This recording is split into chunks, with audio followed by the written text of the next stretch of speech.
per questo lavoro che è stato molto prezioso, per la condivisione che hai voluto fare stasera con il pubblico e con la tua comunità. E come abbiamo visto, dunque, il velo di questo nutricato è stato anche il pretesto per raccontare l'abbigliamento nel suo insieme, ma non solo, anche come il gusto, la moda locale è cambiata nel corso del tempo, la sua evoluzione, fino a raggiungere anche riferimenti, richiami a quelle che erano le mode più nazionali o più europee della prima parte dell'ultimo secolo. Quindi, insomma, un interessante excursus questo di Oscar, e tutto questo è un lavoro che poi noi rivediamo fortunatamente, a parte alcuni elementi come la borsetta o altre cose, le rivediamo fortunatamente, sono ancora estremamente presenti in occasioni di processioni, di manifestazioni importanti, e questo insomma ci permette di entrare insomma in questa comunità grazie anche a questi riferimenti, questi richiami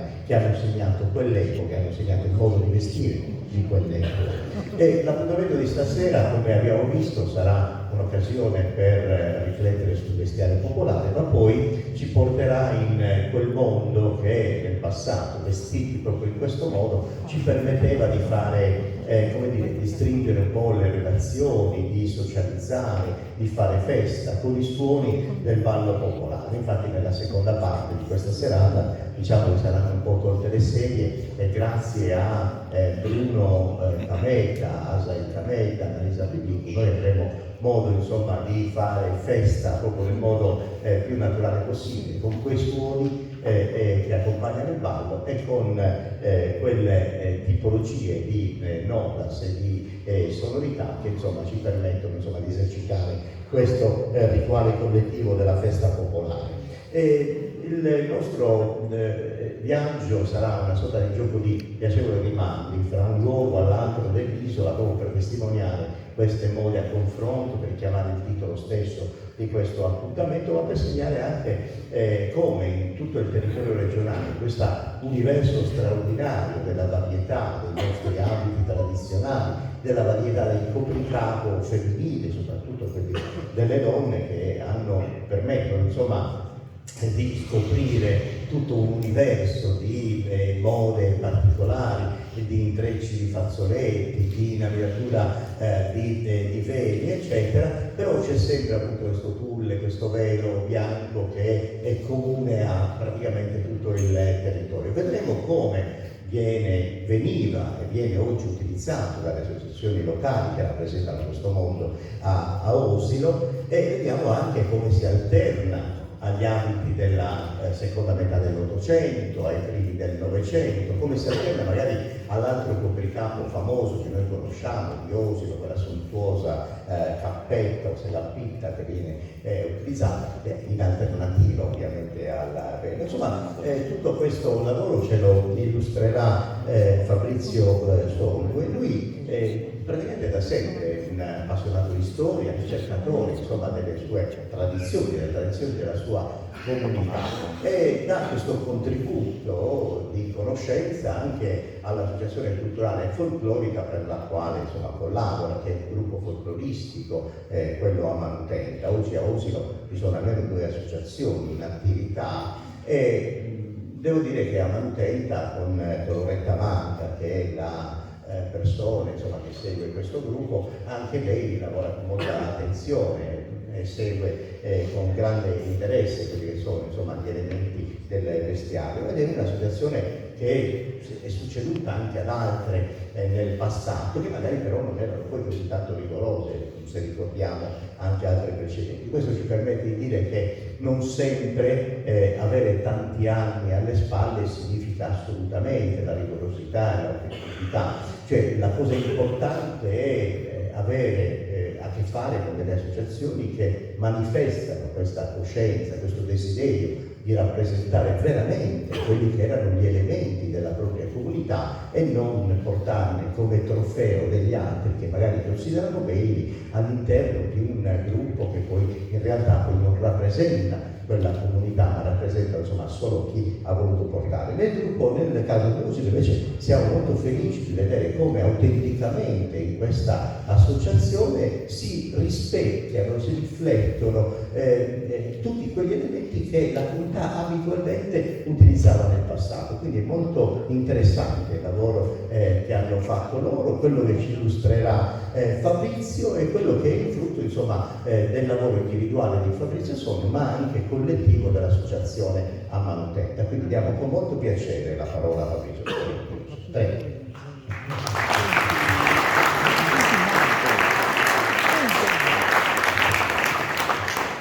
Sì, grazie Ottavio, grazie anche a Oscar per averci invitati, siamo molto felici di essere qua. Il mio intervento avverte appunto su quella che è l'evoluzione del copricapo, in questo caso il velo, nell'abbigliamento tradizionale di Usilo. Chi si approccia allo studio dell'abbigliamento tradizionale sardo deve fare i conti con quelle che sono le fonti scritte, le fonti iconografiche. Per fonti scritte si intendono i testamenti, le opere, e per fonti iconografiche quelle che sono le immagini che ci hanno lasciato principalmente i viaggiatori dell'Ottocento e per esempio le fotografie del Novecento. Partiamo da queste due immagini del primo ventennio dell'Ottocento. Sono delle immagini di Nicola Benedetto Ortiole che raffigurano quello che è l'abito di gala di Usilo, la cosiddetta capitaruia, come diceva Ottavio. Per capitaruia, cappetta rossa, si intende tutto l'abito, non solo la cappa che va a sormontare il capo. Si notano, come diceva Oscar, i volumi delle gonne dell'Ottocento, molto vaporosi, dati dall'uso di una o più sottogonne, anche non 7 magari come voi, ma 3 o 4 sicuramente sì. Si nota come l'abbigliamento dell'Ottocento, il bustino per esempio è fatto in 2 parti, è intrecciato, è fermato nella parte anteriore e in quella posteriore dei fili intrecciati, il giubbetto, il corpetto ha degli stoffi sulle maniche che fanno fuoriuscire la camicia intima in lino prima e in cotone poi, che va ad aderire proprio al corpo. Si nota dei bottoni in filigrana d'argento, 11 per manica, in questo caso scusate nell'800 sono sferoidali oppure tondi e si chiamano bottoni a buccia. Ma quello che ci interessa veramente è il velo, un velo come vedete qua molto semplice, in tela di lino, tessuto di telaio. Il velo non va appoggiato direttamente sul capo, ma c'è una cuffietta a cui viene spillato, fermato con uno spillo. Ecco. Ancora un disegno della Marmora in uno di Baldassare Luciano, dove vediamo come questo tipo di copricapo sia presente anche nel vestiario giornaliero. Questa a sinistra è una cosiddetta vestiario giornaliero definito, ma vedete che scalza, quindi appartiene a un certo meno ambiente.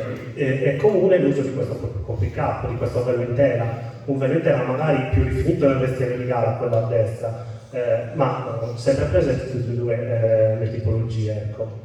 Ancora in questa incisione della Marmora vediamo che è presente il velo in tela, qua legato sulla nuca, forse per la comunità del ballo, ecco.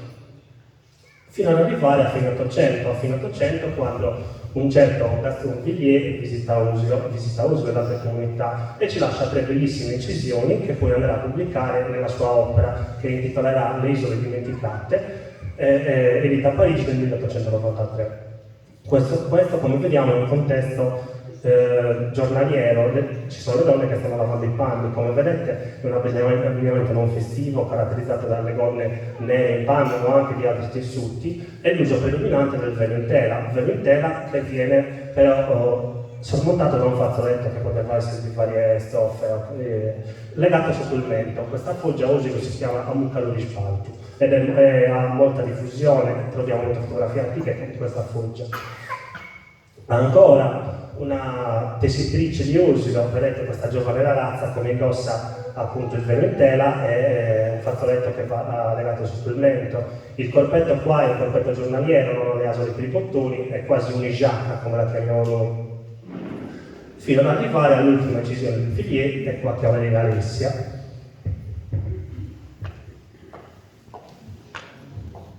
Che raffigura forse una delle ultime raffigurazioni di una giovane donna che indossa il velo in tela.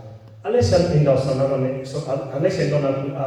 alcuni elementi che poi sopravvivono anche nel Novecento, però come vedete nell'incisione che ho cercato di riprodurre il più fedelmente possibile, questa incisione è di fine Ottocento, diciamo. Indossa appunto una donna nera in panno, risettata, che è fatta di 2 pezzi, la parte posteriore che si chiama faldetta, la parte anteriore che si chiama camello, che si abbotona con degli automatici, un corpetto, in questo caso in terziopelo liscio o di setta, i bottoni filigrana d'argento, 11 per manica, il busto che si è evoluto e che praticamente viene fermato sulla parte posteriore dagli nastri e sulla parte inferiore dagli pettigli chiusi in maniera automatica, ma quello che appunto ci interessa è il velo in tela. E vorrei parlarvi di quello che è l'evoluzione dell'abito di uso, vorrei parlarvene con le parole di quello che è un articolo riportato dal canonico Francesco di Pievituru, che nel 1913 scrive il libro Osilo, e riporta questo articolo pubblicato nella rivista La Libertà nel 1911. Questo articolo si intitola Le vicende di un costume e parla proprio di quella che è l'evoluzione dell'abito di Osilo dal 1850 fino ai giorni loro, ovvero il 1911. E vado a leggere. Le vecchie che hanno varcato gli 80 anni credono di vivere in un altro pianeta, ricordando gli abbigliamenti che servivano ad aggraziare la loro fresca gioventù, paragonandoli con quelli che il gusto raffinato delle attuali fanciulle ha saputo sostituirvi. Quel costume antico consisteva in un velo bianco di tela di lino, lavorato e tessuto nel paese, il cui lembo superiore andava ripiegato sulla testa, di modo che, mentre sul petto scendeva il sobolo protettore, il lembo posteriore ripiegato scendeva con grazia ai lati del capo. Come si indossa il velo? Questo poi si troverà anche in altri veli che succedono a Osilo. Si indossa partendo dalla parte destra della ragazza, va appoggiato all'estremità, è una bella rettangolare che misura più o meno 1,50 m, questo per intera di lunghezza e un 60 cm di altezza. Va indossato partendo dalla parte destra della ragazza, dall'orecchio destro, appoggiato sul capo, va fatto passare sotto il mento e poi deve arrivare, diciamo, sopra il capo, scusate.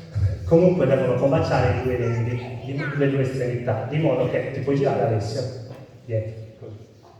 Di modo che i due lembi posteriori scendano a formare una V ai lati del capo.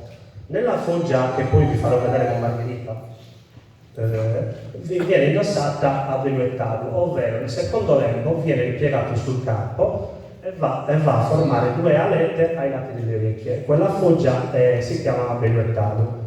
Poi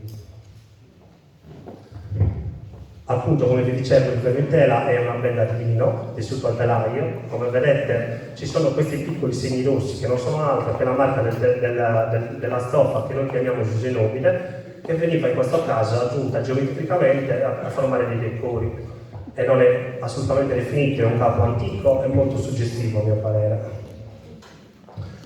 Come vi dicevo, quella di Alessia è una delle ultime volte in cui una ragazza giovane diciamo indossa il velo di tela. Come vedete in questa foto del 1890 c'è un gruppo di famiglia in cui le persone più anziane, l'uomo e la donna, sulla sinistra indossano appunto l'uomo ancora i gonnellino di abbaccio da rasa e la donna ancora il velo intero, sempre nella foggia a calore spalto. La donna invece, la donna a sinistra, la donna giovane, indossa già un corpetto in terziopelo a fiori, bottoni filigrana d'argento e un velo che sicuramente non è in tela, ma potrebbe essere sia in cotone che in tulle. Questa foggia appunto sopravvive nelle donne più anziane, come vediamo in queste foto del Novecento.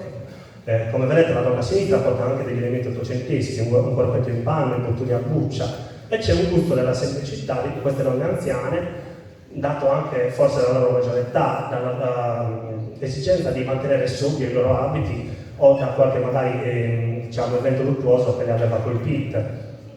E finiamo verso gli anni 50 del Novecento, dove appunto vedete le signore anziane, che Oscar aveva scambiato per suore, non sono suore, le signore anziane di Osilo, che indossano appunto questi tipi di veli, non sono tutti veli in tela, c'è anche un velo in tulle, ci sono veli in cotone traforato, però proprio per rimarcarvi il gusto della semplicità, il gusto che si mantiene nelle persone anziane di Osilo fino agli anni 50 del Novecento. Grazie Alessia.